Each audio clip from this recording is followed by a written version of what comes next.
സംസ്ഥാനത്ത് ശക്തമായ മഴ ഇന്നും തുടരുമെന്നാണ് പുതുക്കിയ കാലാവസ്ഥാ മുന്നറിയിപ്പ്. 14 ജില്ലകളിലും യെല്ലോ അലർട്ട് പ്രഖ്യാപിച്ചിരിക്കുന്നു. അടുത്ത 5 ദിവസം ശക്തമായ മഴ സംസ്ഥാനത്ത് ഉണ്ടാകുമെന്നാണ് മുന്നറിയിപ്പ്.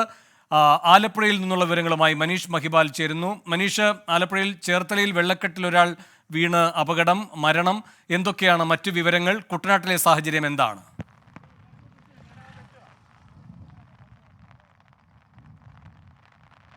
വേണുപാലകൃഷ്ണൻ, ഇന്ന് ചേർത്തലയിലാണ്, പള്ളിപ്പുറം പഞ്ചായത്ത് 1-ാം വാർഡിലാണ് 65 വയസ്സുകാരന് അശോകൻ വെള്ളക്കെട്ടിൽ വീണ് മരിച്ചത്. വീടിൻ്റെ അടുത്ത് നിന്നും മറ്റൊരു സ്ഥലത്തേക്ക് പോകുന്ന സമയത്താണ് റോഡിനോട് ചേർന്ന പാടശേഖരത്തിൽ നിറച്ച് വെള്ളം നിറഞ്ഞ് കിടക്കുകയായിരുന്നു. അവിടെ വീണാണ് മരണമെന്നാണ് പ്രാഥമികമായിട്ടുള്ള നിഗമനം. അവിടെ അവശ നിലയിൽ കണ്ട അശോകനെ പിന്നീട് ആശുപത്രിയിൽ എത്തിച്ചെങ്കിലും ജീവൻ രക്ഷിക്കാനായില്ല. ഇത്തരത്തിൽ പാടശേഖരങ്ങളിലൊക്കെ തന്നെ വെള്ളക്കെട്ട് രൂപപ്പെടുന്നത് ആളുകൾ അറിയാതെ അപകടം ഇന്നലെയും ഉണ്ടായിരുന്നു. ഹരിപ്പാട് മുട്ടത്താണ് അപകടമുണ്ടായത്. എന്നാൽ നിലവിൽ നിൽക്കുന്നത് ആലപ്പുഴ പള്ളാത്തുരുത്തിയിലാണ്. പള്ളാത്തുരുത്തിയിൽ നിലവിൽ മഴയുണ്ട്. രാവിലെ മുതൽ തന്നെ കുട്ടനാട്ടിൽ അതിശക്തമായിട്ടുള്ള മഴയും കാറ്റുമുണ്ട്. നിലവിൽ 2 സ്ഥലങ്ങളിൽ ഗതാഗതം KSRTCയുടെ സർവീസ് അവിടെ നിർത്തിയിട്ടുണ്ട്. ഒന്ന് എടത്വ തായങ്കരി റൂട്ടിലാണ്, മറ്റൊന്ന് എടത്വയിൽ നിന്നും കളങ്ങരയിലേക്ക് പോകുന്ന 2 റോഡിൽ വെള്ളം കയറിയതിനെ തുടർന്ന് അവിടെ ഗതാഗതം നിലച്ചിട്ടുണ്ട്. KSRTC അവിടെ സർവീസ്.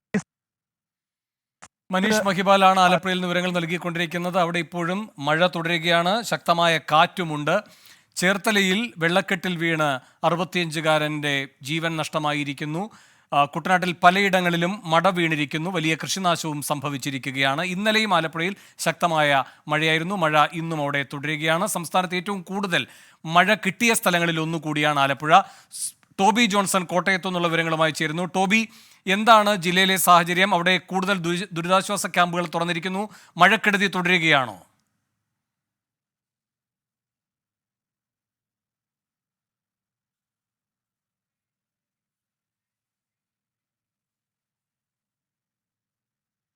ടോബി ജോൺസണിലേക്ക് വരാം. സാങ്കേതിക പ്രശ്നങ്ങളുണ്ട്. ടോബിയുടെ ശബ്ദം കേൾക്കാൻ കഴിയുന്നില്ല. ടോബിക്ക് ഇപ്പോൾ കേൾക്കാൻ കഴിയുമെന്ന് തോന്നുന്നു. ടോബി, പറഞ്ഞോളൂ.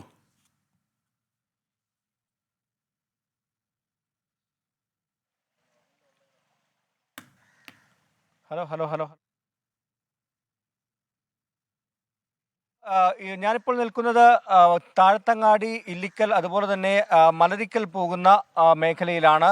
എന്തായാലും ഈ പ്രദേശത്തെല്ലാം തന്നെ വലിയ രീതിയിൽ വെള്ളം വരുന്നുണ്ട്. അതിനുള്ളൊരു കാരണം മീനച്ചിലാറ്റിലെ ജലനിരപ്പ് ഉയർന്നതാണ്. 2 ദിവസമായി അതിശക്തമായിട്ടുള്ള മഴ, ഒപ്പം തന്നെ ഉരുൾപൊട്ടൽ, ഇതെല്ലാം ജലനിരപ്പ് ഉയരാൻ കാരണമായിട്ടുണ്ട്.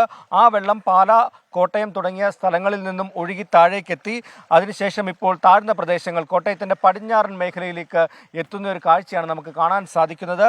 മലരിക്കൽ പോലെയുള്ള പ്രദേശങ്ങളിലെല്ലാം തന്നെ വെള്ളം കയറി തുടങ്ങിയിരിക്കുന്നു. നിരവധി വീടുകളിൽ വെള്ളം കയറിയതായിട്ടുള്ള വിവരമാണ് നമുക്ക് ലഭിക്കുന്നത്. അവിടെയൊക്കെ ഇപ്പോൾ ദുരിതാശ്വാസ ക്യാമ്പുകൾ പല സ്ഥലങ്ങളിലും തുടങ്ങിയിട്ടുണ്ട്.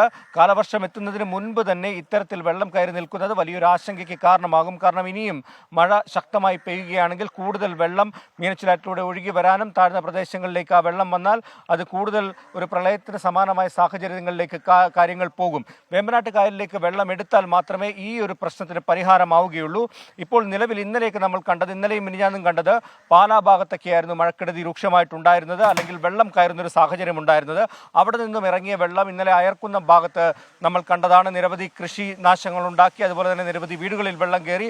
അവിടെ നിന്നും താഴേക്കൊഴുകിയ വെള്ളം കോട്ടയം നഗരത്തിൻ്റെയും അതുപോലെ തന്നെ കോട്ടയത്തിൻ്റെ പടിഞ്ഞാറൻ മേഖല, ഞാനിപ്പോൾ നിൽക്കുന്ന സ്ഥലത്തെ കാഴ്ചകളാണ് നമുക്ക് ഈ കാണാൻ സാധിക്കുന്നത്. ഇതുപോലെ മീനച്ചിലാർ കര കവിഞ്ഞൊഴുകി വീടുകൾ ഈ തീരത്തുള്ള അല്ലെങ്കിൽ അതിനോട് ചേർന്ന് കിടക്കുന്ന താഴ്ന്ന പ്രദേശങ്ങളിലൊക്കെ വെള്ളം വീട്ടിലേക്ക് കയറുന്ന ഒരു കാഴ്ചയാണ് കാണാൻ സാധിക്കുന്നത്. വരും ദിവസങ്ങളിൽ ഇന്ന് രാവിലെ മുതൽ തന്നെ മഴയുണ്ടായിരുന്നു, ചെറിയ ഇടവിട്ട മഴയുണ്ടായിരുന്നു. എന്നാൽ അത് ശക്തമായി പെയ്യുന്ന ഒരു കാഴ്ചയാണ് ഒരു 11 മണിക്ക് ശേഷം കാണാൻ സാധിച്ചത്. ഇപ്പോൾ മഴ മാറി നിൽക്കുന്നുണ്ടെങ്കിലും വരുന്ന മണിക്കൂറുകളിൽ മഴ പെയ്യുമെന്നുള്ള വിവരം തന്നെയാണ് നമുക്ക് ലഭിക്കുന്നത്. നമുക്ക് ഈ കാണാം, ഈ റോഡിലെല്ലാം തന്നെ വെള്ളം കയറി നിൽക്കുന്ന ഒരു കാഴ്ചയാണ് നമുക്ക് കാണാൻ സാധിക്കുന്നത്. വരും മണിക്കൂറിലും എന്തായാലും മഴ ഉണ്ടാകുമെന്നുള്ളൊരു വിവരം തന്നെയാണ് നമുക്ക് ഇപ്പോൾ ലഭിക്കുന്നത്. വേണു, ശരി. ടോബി ജോൺസണാണ് കോട്ടയത്തു നിന്നുള്ള വിവരങ്ങൾ നൽകിയത്. വിധി ദിനത്തിൽ 24 മാജിക് ജൂൺ 4-ാം തീയതി ചൊവ്വാഴ്ച രാവിലെ 5 മണി മുതൽ 24-ൽ.